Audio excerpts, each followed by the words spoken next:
Philippa Fabry. Welcome to the Show Your Superpower series.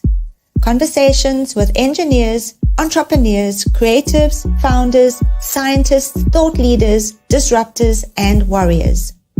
Here to provide insight into what differently able children can become, given the right environment, teachers, and parenting. Because just asking the right questions and listening to what our children need can turn real challenges into superpowers that can change their world. Here we go.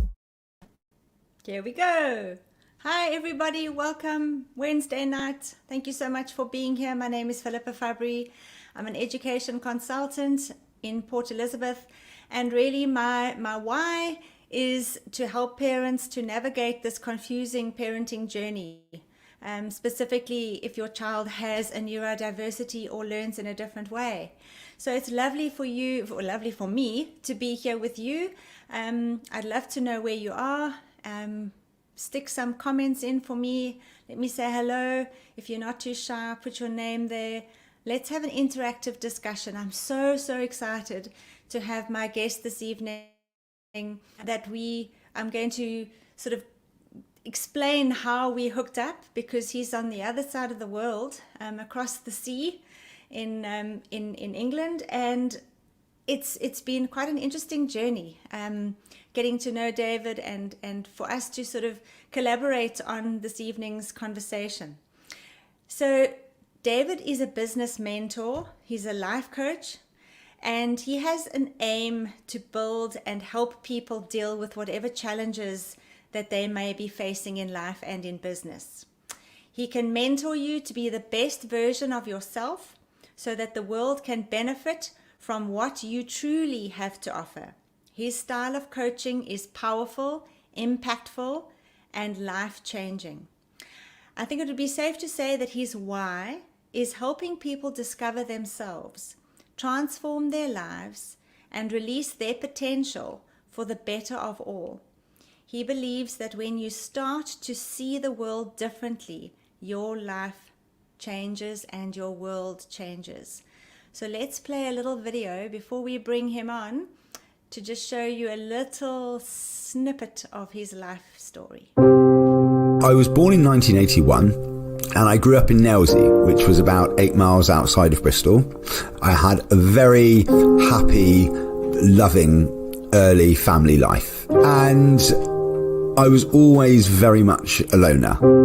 At 37 years old, I was diagnosed with Asperger's syndrome. I did have a few friends, but we didn't really do each other a great deal of favours. At 20 years old, I got a job working in a call centre, taking customer service calls for an internet provider. As a salesperson, I was very good. I was top 3 in the companies that I worked for. But I was only good at building relationships for other people. I was never any good at building relationships for myself. And I felt quite lost in the universe at the same time. I wasn't progressing forward. And what ended up happening is I didn't address any of the things that were really bothering me in my life. Then I would hunt for escapism. I would look for that resting state where everyone would leave me alone, where I didn't have to deal with the stresses of work. I didn't have to deal with the stresses of family life. I didn't have to deal with this. I didn't have to deal with that. And I pushed myself away from all responsibility. And I became a drug addict, and I became very unhappy, and I tried to kill myself. But it doesn't have to be this way. I've learned a lot of lessons. And I understand now that the way I make an impactful difference in this world is by focusing on my development. Now I develop myself every day, and what I do for my clients is far greater than what I could have ever done before. Every aspect of your life can be completely changed and improved far more than you ever thought possible. Because one thing I've learned is this. When you change the way you see your world changes. I'd love to get to know you.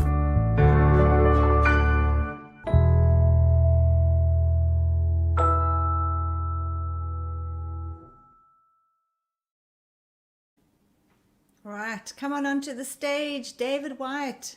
Let's get to know David Wyatt. Welcome, welcome, hello. Hello, Philippa. Wonderful to be here. Thank you so much for letting me be part of your amazing series. I'm really, really glad to be here. Hello, everyone.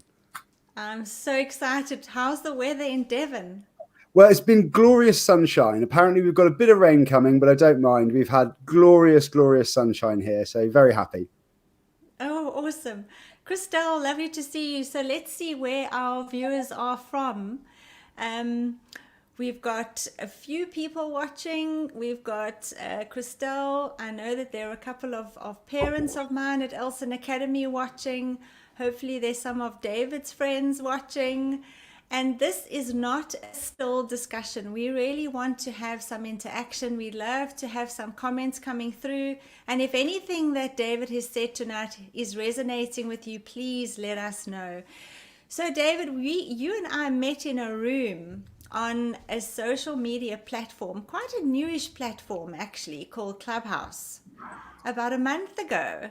Yes, fantastic place. Yes, I remember we were in a room. Well, firstly, if you haven't heard about Clubhouse, Clubhouse is, I think I would describe it as sort of like an interactive podcast. I don't know how you would describe it, but for me, it's definitely an audio-only app. You connect with people through Instagram if you connect your Instagram with your Clubhouse, and you then, once you've heard somebody speak and if they have resonated with you and what they've said, you can then connect with them off Clubhouse on Instagram. And I remember, David, we were in a room called Entrepreneurs with Heart. Do you remember that Sunday morning? I do. It's a great room, Entrepreneurs with Heart. You know, I remember when I was first introduced to Clubhouse, I felt like I'd been placed into a new world. You know, this huge expanse of wonderful, wonderful people from all over the planet. And I've met some, including yourself. I've met some really wonderful people out there that are trying to make a real difference in this world.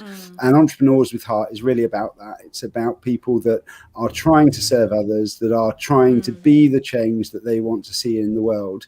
And it's a space where they can collaborate and help each other do that. Yeah, and you spoke about wanting to change 1 million people's lives. That's my goal. I heard that. I was like, I want to be part of that.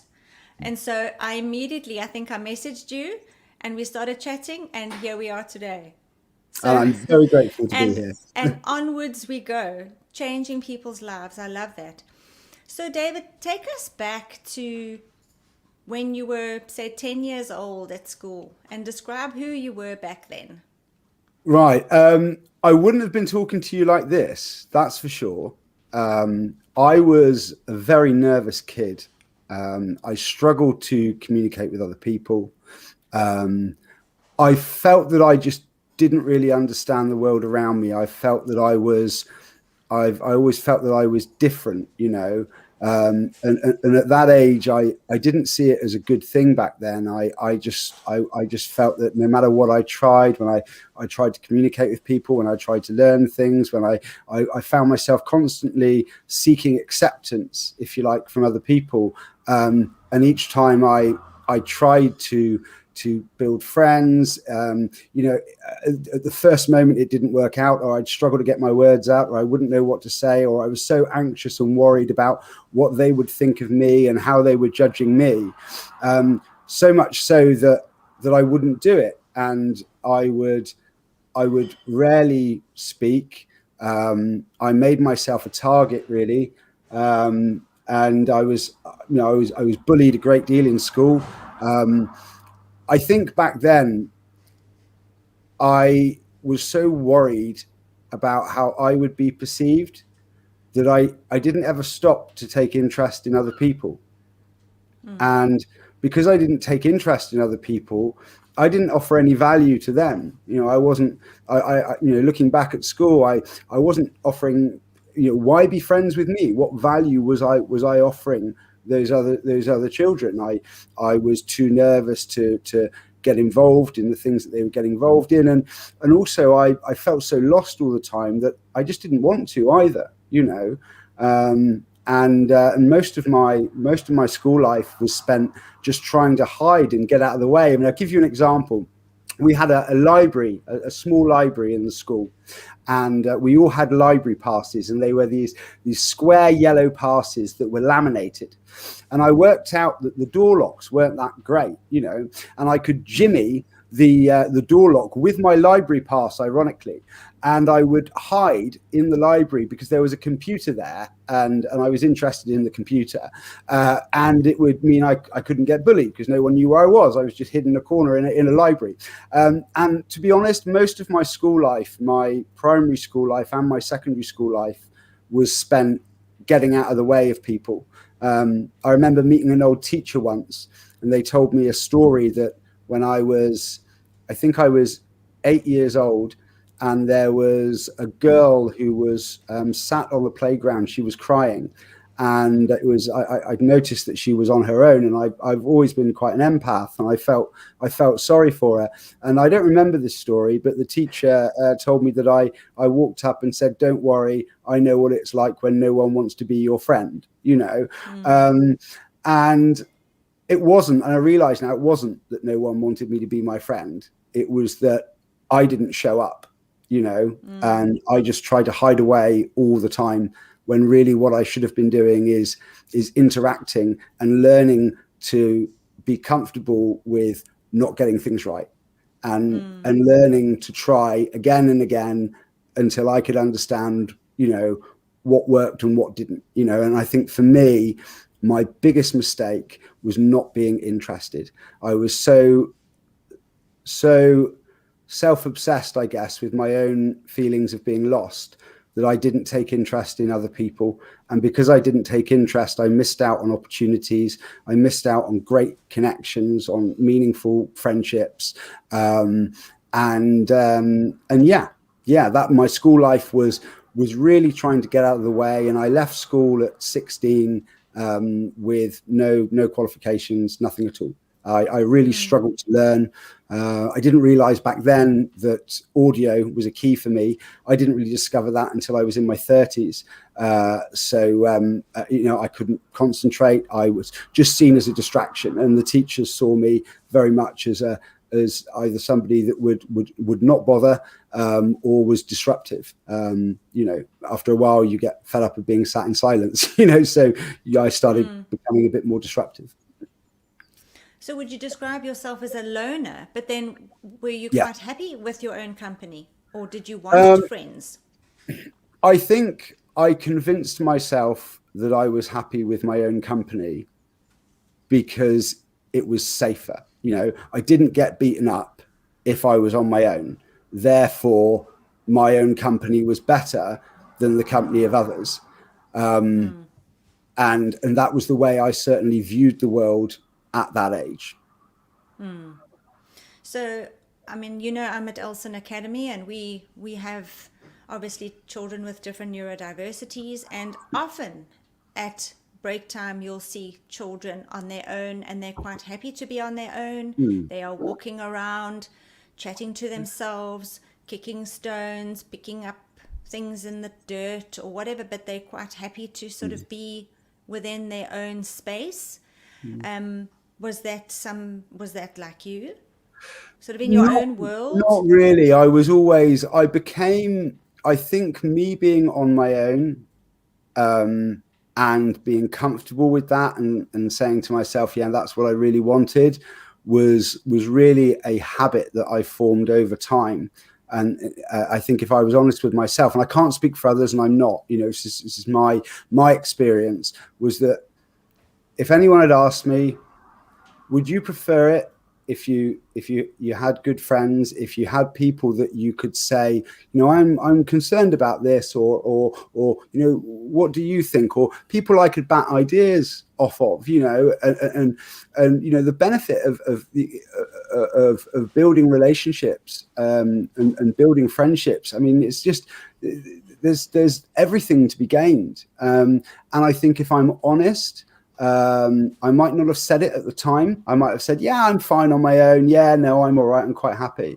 But I think I was deeply unhappy, and I deeply longed for friendships. As I got older, I longed for romantic friendships, and I would say, oh, I'm happy on my own. But I think deep down inside, if I was honest, I wasn't. But I would say that because I couldn't see a way that it would change for me. I couldn't see a way that things would ever be different. And so I figured, well, that was my lot. And so I better get comfortable with it, and I better get used to it. But personally, no, I wasn't happy. Okay. There's some comments that I just wanted to acknowledge coming through. I saw Matthew Donaldson. I saw Seema from Clubhouse.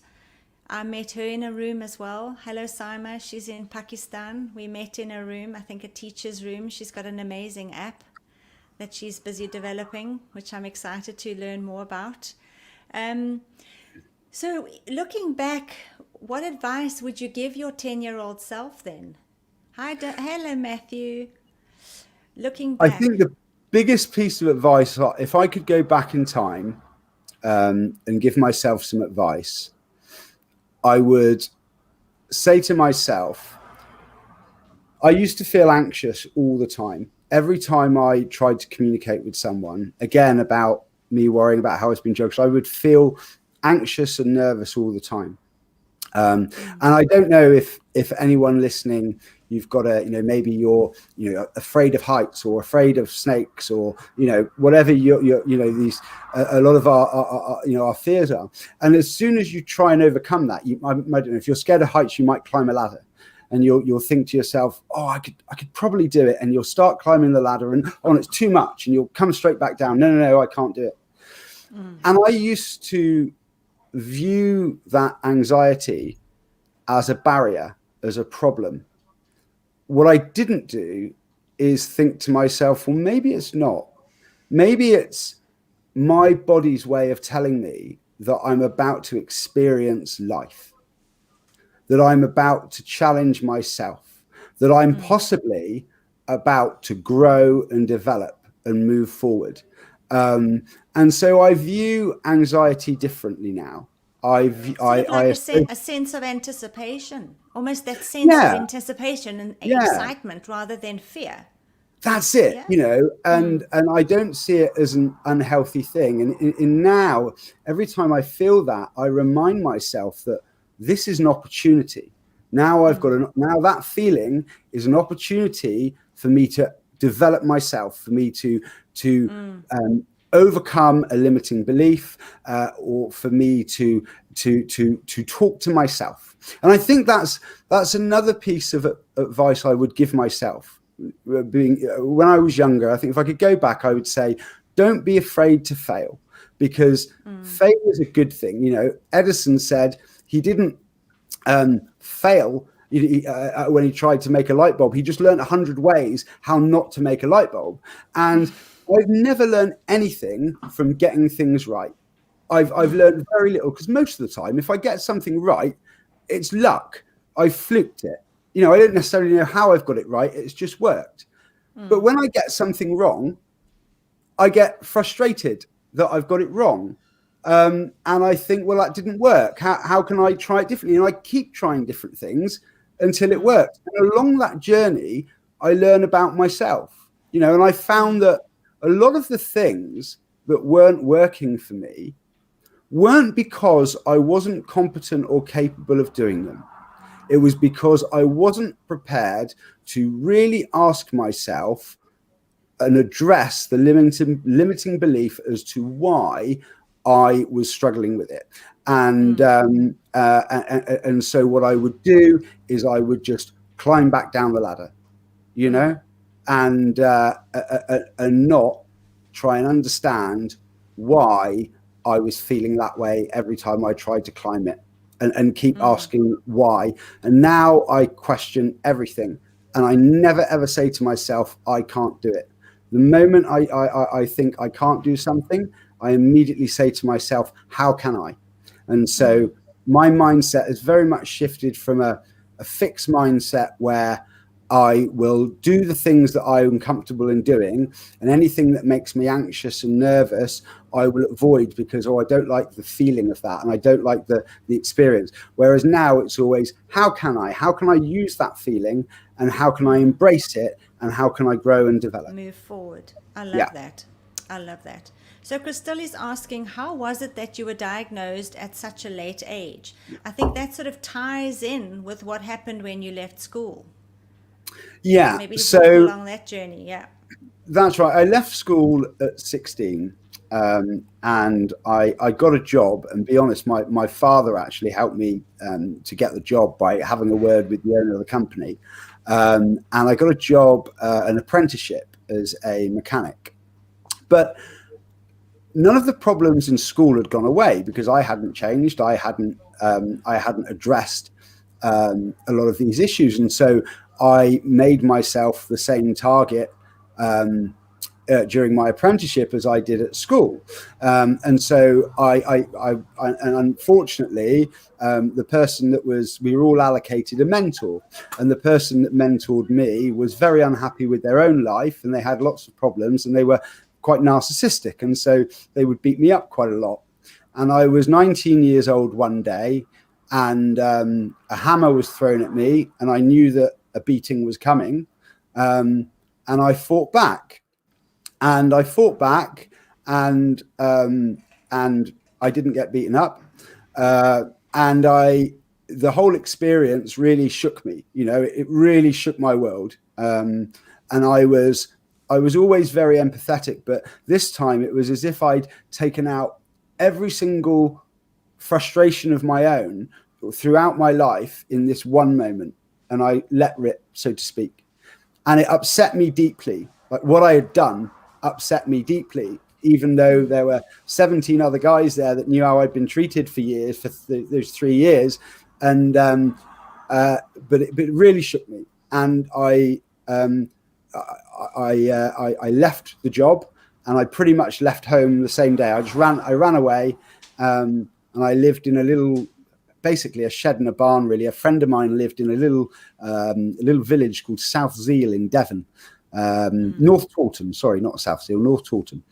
And his parents had an outbuilding, and I lived in this outbuilding. I'd wake up in the middle of the night where there were loads of chickens, and I'd be throwing chickens out the door so I could go back to bed, because there's no heating, it was a real state. But I was, again, comfortable there because it was safer in my mind than where I was. And I was there for a couple of months, and then I managed to get a job cleaning cars in a nearby city. And I moved into I rented a room in a shared house, and I managed to get a job. And about 6 months later, I got a job working in the call center, as you saw in the intro video. And I discovered that I was actually really good at communicating with people over the phone. I wasn't dealing with them face to face, and I found it easier. And I did a customer service jobs, and I would get promoted. And then I moved into sales, and I discovered I was very, very good at sales. And I ended up starting my own marketing company. But all through this, I hadn't addressed any of my issues. So although I was working hard and people saw me showing up at work, I was deeply unhappy. And I'd become a drug addict at that stage, which started not long after I ran away from home, because I turned to escapism, essentially. And that got worse and worse over time. And it ended up destroying. I destroyed my own company. And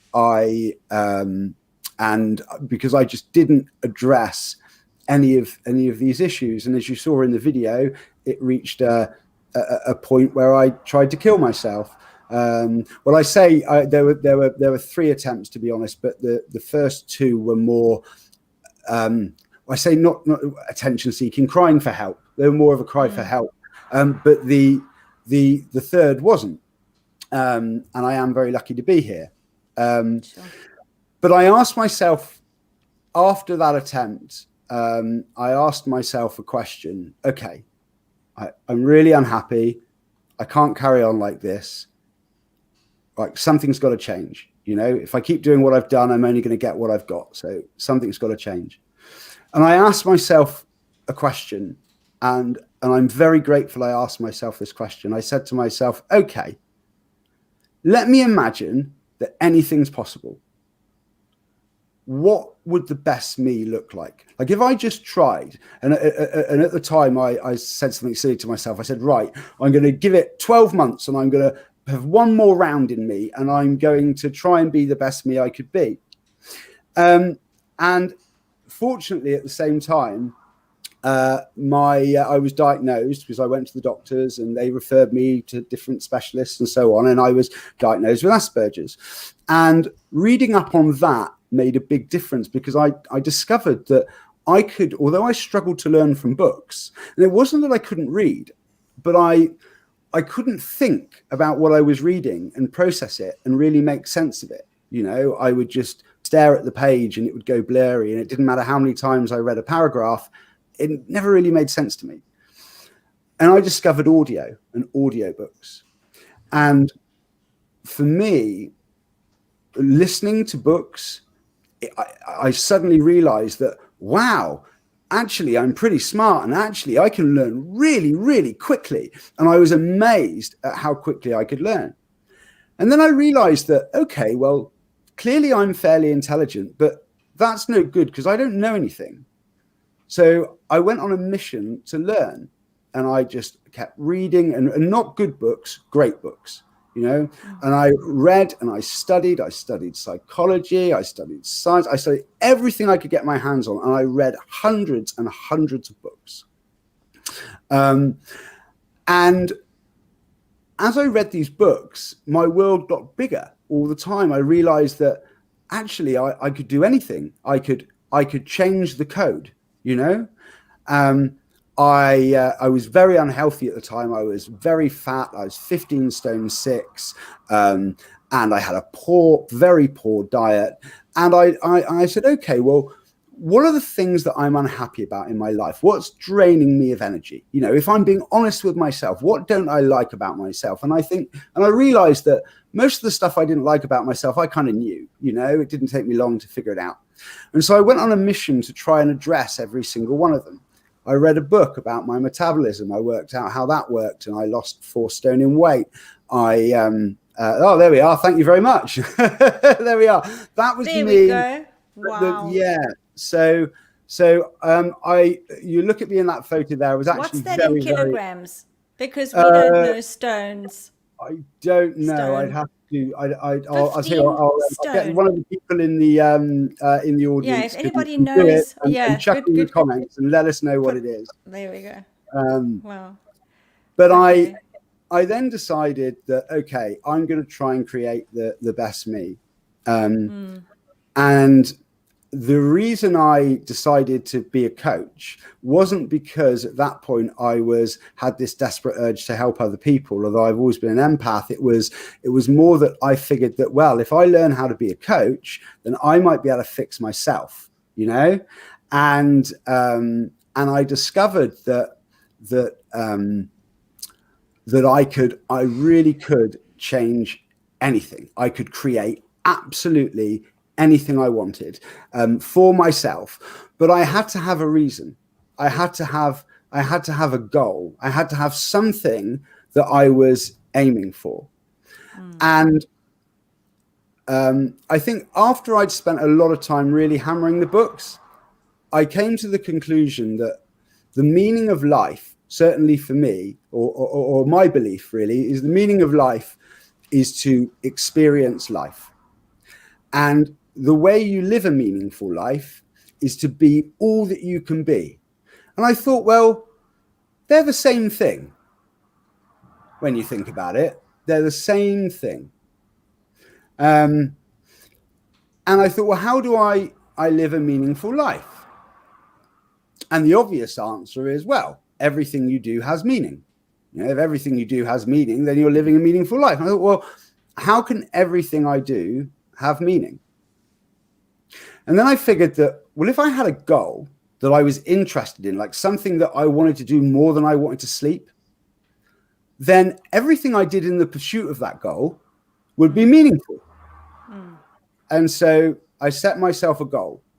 And my goal, which still is my goal, is I wanted to give 1 million people the opportunity that I gave myself, the opportunity to be able to be all that they could be.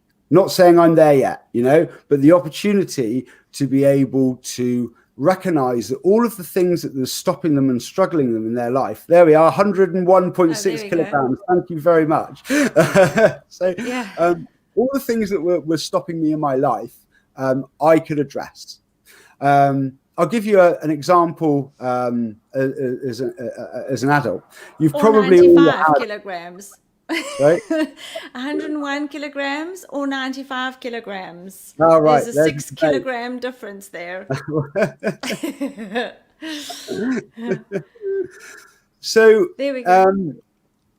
Sorry, I lost my trail of thought. Where was I? Yeah, no, I know. I also got you were talking about, so your mission was, if it was meaningful, then you'd be working towards that goal. I set myself a mission, and I thought, right, I've now realized that I can change anything I want to change, and I want to give 1 million people the opportunity to be able to be their best selves, to be able to realize that they're standing in their own way far more than anyone else is oppressing or preventing them, and as an example, as an adult, which might resonate with some people, I don't know if anyone has ever had a relationship with either a partner or a family member, and you've convinced yourself that the relationship can't improve because that's just the way they are. It might be their, you might say, it's their personality, it's their attitude, it's their, whatever it may be, but I can't communicate with them. I can't solve this problem because they won't budge, But I'd never stop to think, well, what would happen if I read a book by the FBI's best hostage negotiator, as an example, and learn how to upgrade my own communication skills? I'd think a lot of the things in my life were fixed, because we all do. We have our perceptions of the world, and we often don't see beyond that. So we think, well, there's certain things that are possible are fixed, and you realize that they're not. That anything's possible. I can improve the way I communicate 10 times, 20 times, 30 times over if I put 50, 100 hours, 200 hours into doing it. If I'm nervous at, here's an example, about being afraid to fail. One way I stopped myself being afraid to fail, I went into the largest supermarket chain and I haggled with the person behind the counter, with the checkout assistant, over the price of an item. Now, I'm never going to win that. I'm always going to lose. So I accepted before I went in that I was going to fail. And that was okay. I was going to do it anyway. And why did I do it? So I'd feel comfortable failing. And now I know that there are things that I'm nervous about. I was slightly nervous before I came to talk to you here. And I realized that no matter how nervous I am, it's never going to be as bad as when I was rescued from trying to kill myself. Like, it's never going to be as bad as that. And anything that's not as bad as that, well, I can deal with. That's fine, And I have struggles in my life. I'm not saying I don't. I have struggles in my life, but I choose them. Now I don't live in a world where the world's struggles get imposed upon me and I just have to deal with them, because when I live like that, all I was doing is I'd go to my work and I'd be looking forward to finishing. I'd look forward to a holiday. I'd look forward to coming home and watching TV with a glass of wine and being in that resting state where everyone would leave me alone, where everything was okay, where I'd done my responsibilities for the day, and then I was just in that resting state. But the problem is that you only get to enjoy then a tiny percentage of your life. And you're not really enjoying it, because when you're sat in that resting state, you've still got all the limiting beliefs, you've still got all your fears and anxieties and concerns. Those haven't gone away. It's just a bit more comfortable. And being a drug addict is really the extreme of that. It started with me, having a glass of wine and, you know, just everyone leaving me alone and me pushing all responsibility away. But if you don't address the real issues, then it just gets worse and worse and worse, and the escapism gets worse and worse and worse, and you'll just, you know, destroy yourself. I think I've lost my train of thought. I think escapism is, I think a lot of children, especially if I look at the older children who escape into gaming, for example, and you might think that gaming is a form of escapism, or watching, you know, you get sucked into the world of TikTok or YouTube, and you spend your days just watching YouTube or TikTok, because then you don't need to think about all the other stuff that's going on around you. Just a question there, or there's a comment. A child, Matt is 15, has never had a friend, and so dearly wants to connect with peers, but isn't able to. But it's even more difficult now with COVID and everybody being locked up inside. But I mean, I'm sure you can identify with that statement there. Yeah, absolutely. I mean, I think that, you know, and I'm, because the autistic spectrum is very large, and I'm not trying to say that every single person can do absolutely anything they want, because there are obviously certain restrictions, particularly if there are significant cognitive challenges. But in the main, I would look at that last bit, isn't able to, and try and identify the root causes for that. For me, the root causes for me was that I had no self-confidence. But I've realized that self-confidence isn't something that can be taught. It's a symptom of being willing to stand in the checkout and try and haggle with the supermarket checkout assistant, and knowing that I'm probably going to fail, and that's okay. And when I no longer am bothered by what people think of me, because I see myself as me. There's no other me in the world. There's no other you in the world. You're very much unique. And now I really don't care what other people think of me. I'd like to build relationships, and I would. And if you know, there are things that I do that other people find frustrating or don't like, and I look and see, okay, well, which of those do I think I should make a change, and which of those are me, and I'm quite happy, and that's fine. But the biggest thing for me was I was so afraid of how people would judge me and view me. But now I know it doesn't matter, because I'm me, you know, I'm me. And if I want to go and talk to somebody, I'll go and talk to them. And if they tell me to go away, then, you know, I'll probably try again and again. And I'll keep trying, and I'll keep trying different things until I find something that works. And I don't ever say to myself, I can't. I always say, how can I? Because if I say I can't, I never will. And the problem will never go away. And I will just be this, it will just get worse and worse and worse, as I've discovered. But if I say, how can I? And I keep saying, how can I? And I find, you know, and if I don't know how I can, then I will learn. I will learn some more. I will broaden my understanding by learning. And I think for me, because I didn't know how to learn, that was my biggest problem. And really, audio changed that for me. It really did, overnight. You know, I'd never tried to learn via just listening. And that made such a difference. I'm just thinking, imagine if you had that option when you were at school. Imagine if you had that option to go into exams or go into a test series, having your exam read to you instead of you having to read the exam. Or if your work was on audio and you could go and have your study notes put on audio, would that have made a difference, do you think, when you were at school? I'm going to answer this question quite honestly.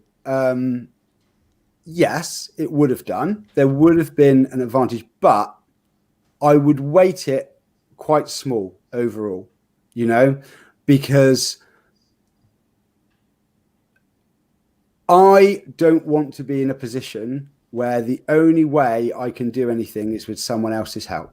Is if I expect someone else to do something for me in order to make things better.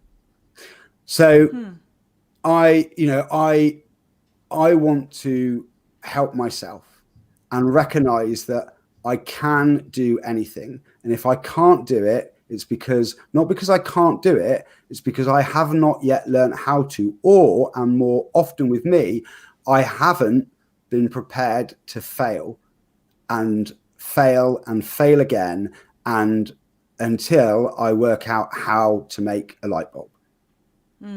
Instead, I would just say, it's too much, I'm too anxious, I can't do it, and I'd step away. And I think the best lesson I could have given myself, as I mentioned earlier, is not being afraid to fail, because I know that in order to get something right and do it well, I've probably got to mess it up at least 10, 20, 30, 100, maybe 200 times. But every time I mess up, it's not a failure isn't a bad thing. You learn something every time. Every time you try and communicate with someone and it doesn't work, you learn something every single time. And when you've learned 100 little things, suddenly things are a lot easier. But I think that, and I suppose it is easier to say as an adult, okay, well, I'm not bothered by how people sort of judge me. And I think it is easier to say that as an adult, because when we're younger, our brains aren't as developed, and we are desperately looking for acceptance often. And so it is very easy, I think, now as an adult for me to say, don't be afraid of failure. It is easier, but what's the alternative? Like, what's the alternative of not trying? And if you keep doing what you've done, you'll only ever get what you've got. And if I have to get support for everything I do, I'm never going to be able to support myself, because I'm never going to be questioning, like Aristotle, everything I know. And I'm going to stay in the small world that I've created for myself. I'm not going to expand it beyond that. What's your feeling about early diagnosis? So let's say you had been diagnosed with autism at the age of 10. Would you have wanted to know that that's what it was? And that's what you had? Yeah, absolutely. Yeah? I think that, knowledge is power, and understanding that, I am a bit different, and that's okay.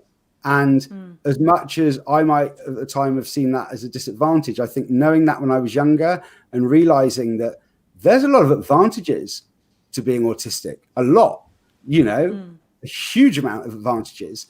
And I think there are far more advantages than there are disadvantages, personally. Well, let's get to the superpower part of the conversation. So we've already established that you're an empath. And as far as in my world, if you're an empath, you're a problem solver. And for me, that's a superpower. And the second thing that we've discussed is that you are very verbal and very good verbally, and you could probably sell sand in the desert, right? So would you say that that's also a superpower, is being able to, you've got the gift of the gab?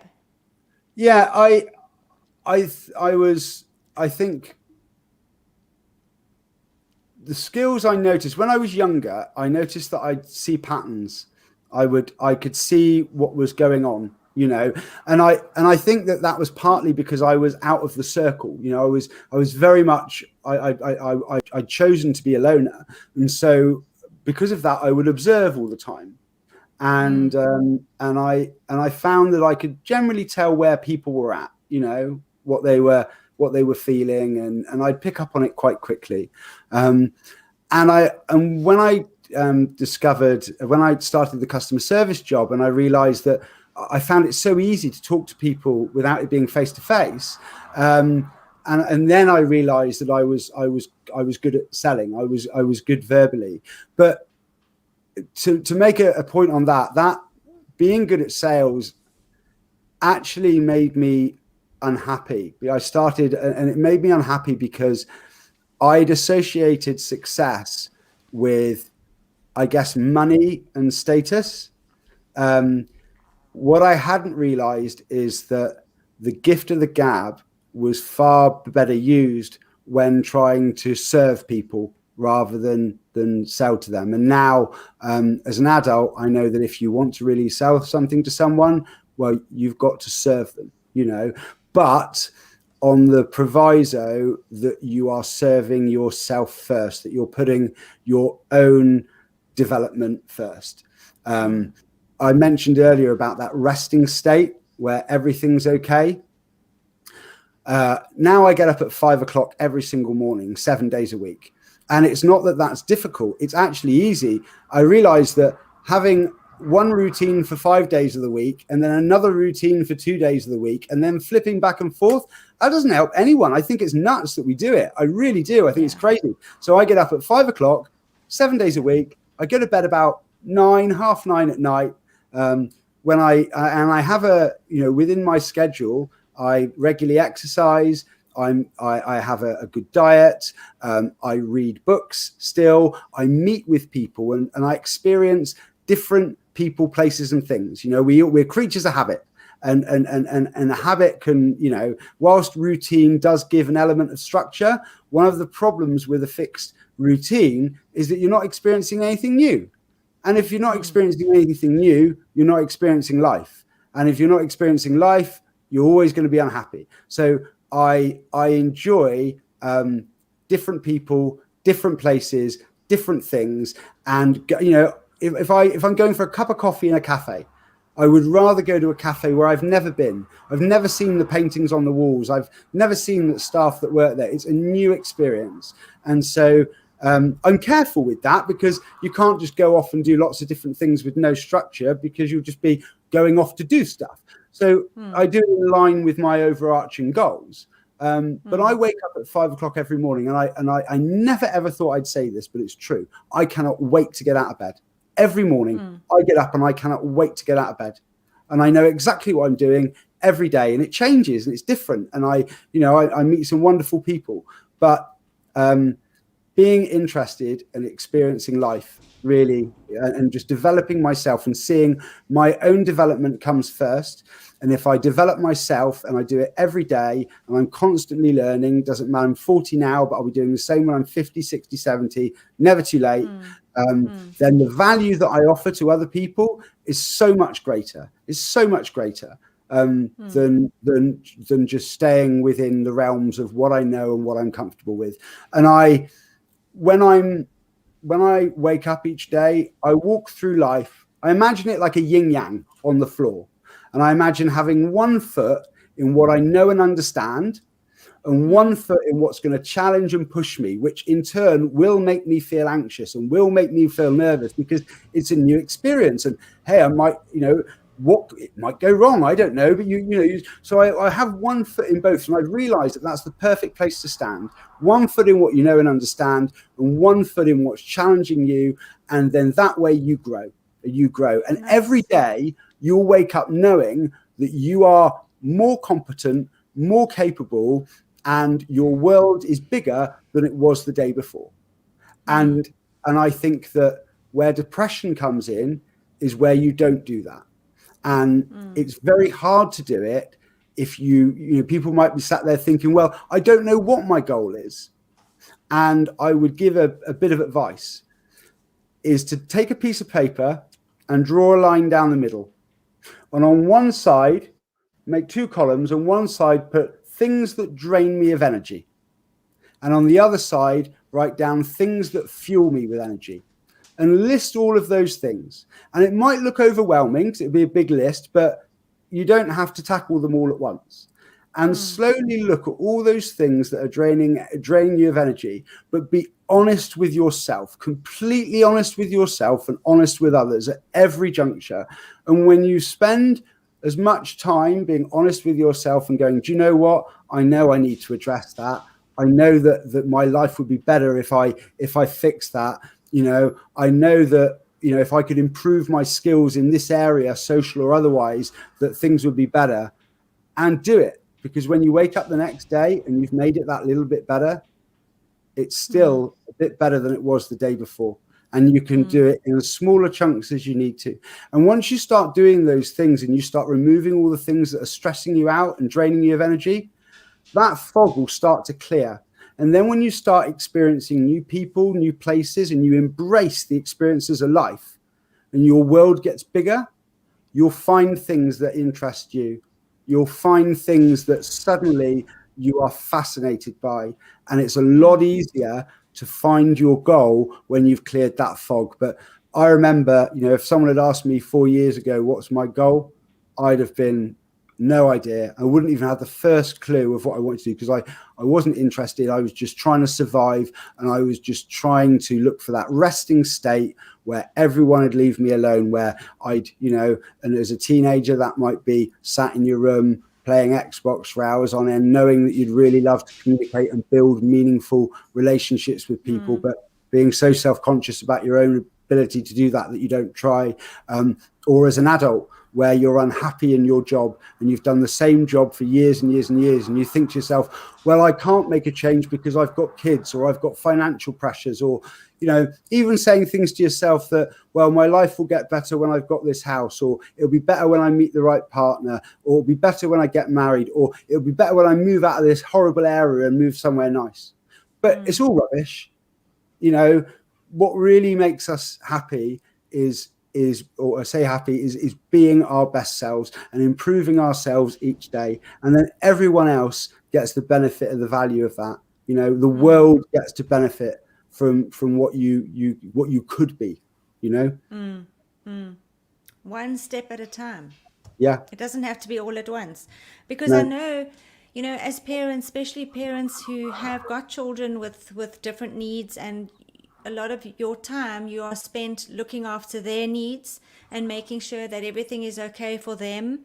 And we might neglect ourselves because we're so focused on getting accommodations for them, making sure that we're advocating for them. And that's just us as parents. That's just normal. But I mean, you're a dad, you're a parent. So what would you advise parents? What's advice would you give?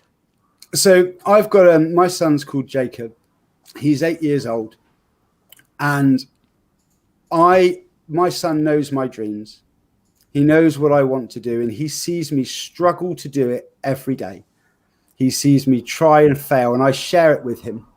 I remember when I was younger, my father, I was with my father, and it was on we were in Ireland on the border, the north-southern border. And there were some drunken louts in a pub that tried to start some trouble.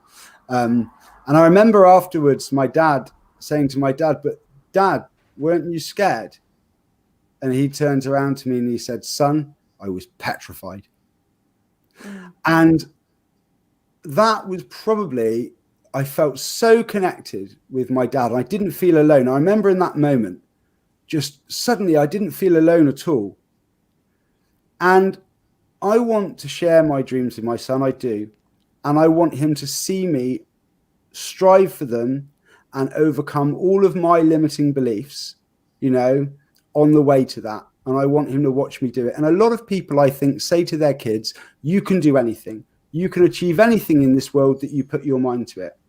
But I'm not so convinced that they believe it themselves, for themselves. Or they might say, well, it's too late in life for me, or whatever it might be. And it's all well and good to care for other people.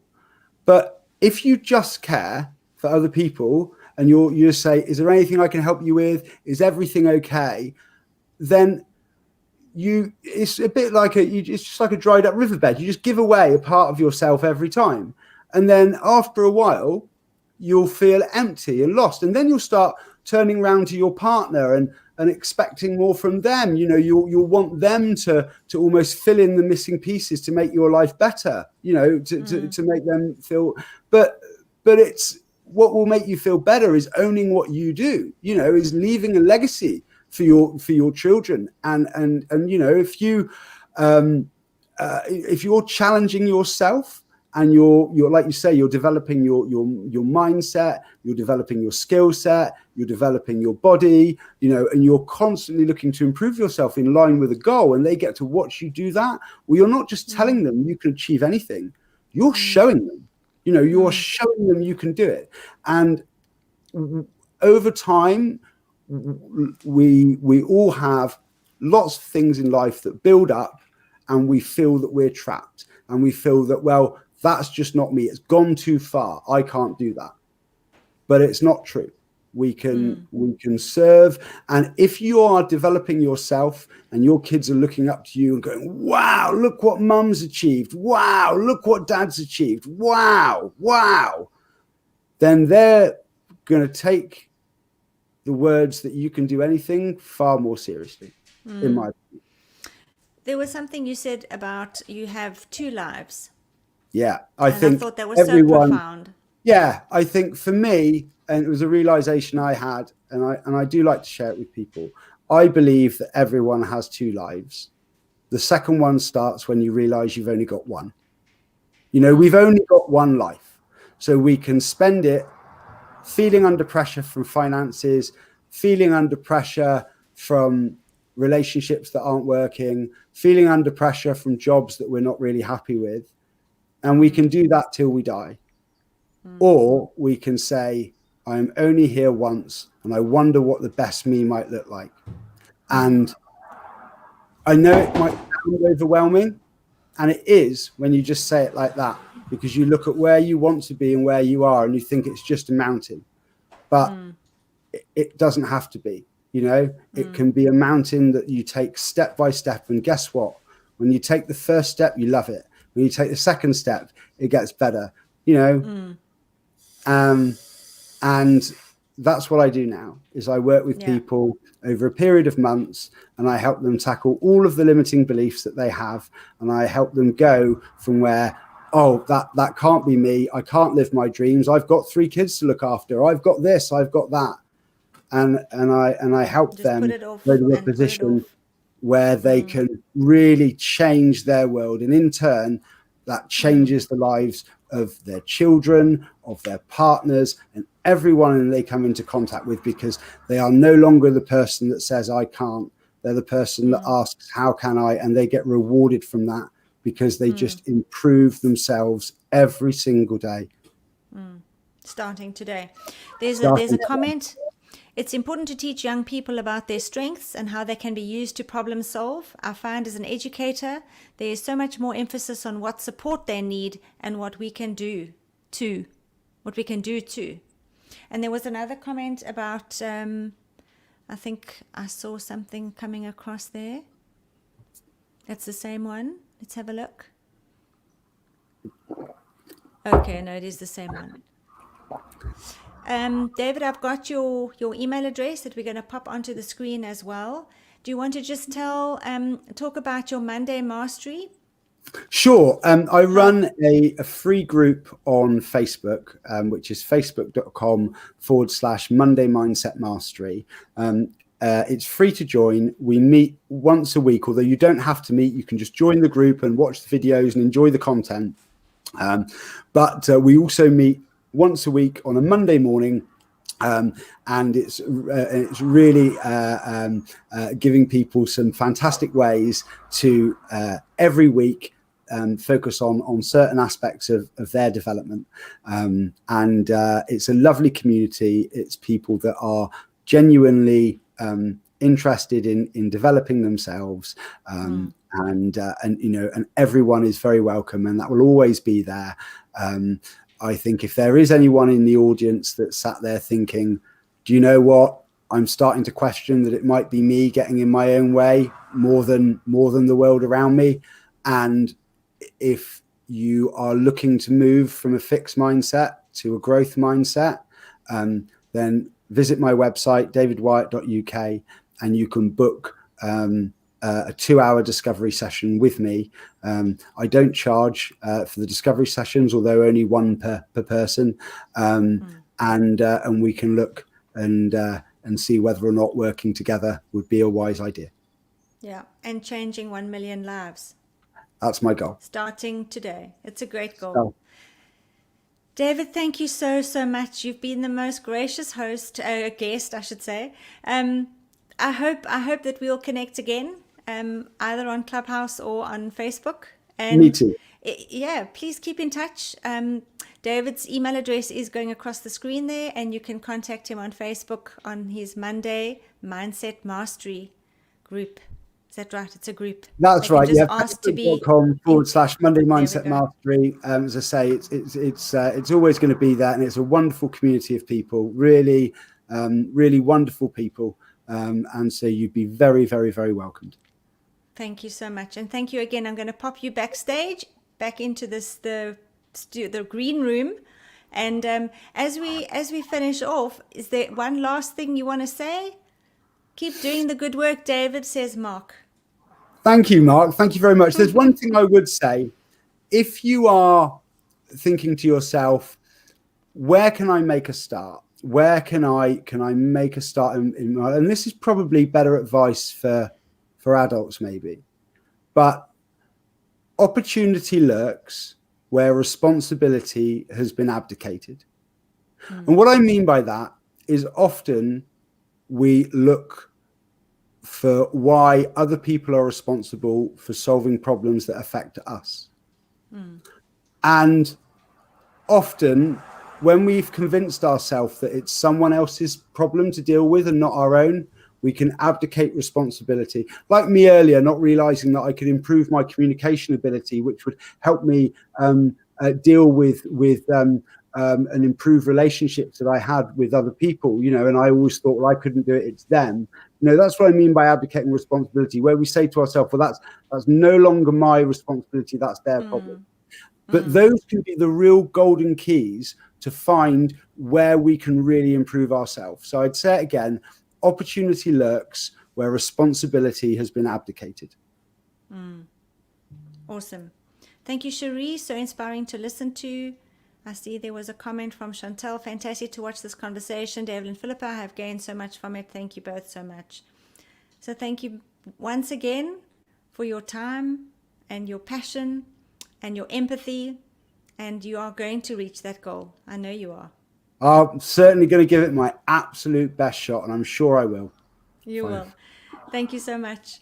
And Lovely as we finish off, guys, you know, the whole reason for doing these talks on a Wednesday is because we're wanting to advocate for children with different needs, that no child should be excluded from school because they can't learn the way that the system needs them to learn. And this is the reason why we're wanting as many people to just be aware that you can change, you can turn your neurodiversity or your learning disability or your learning difference into a superpower and change the world. So thank you so much again for watching. Tune in on Wednesday, same time, same place for the Q&A, and have a great evening. God bless. Good night. Bye-bye.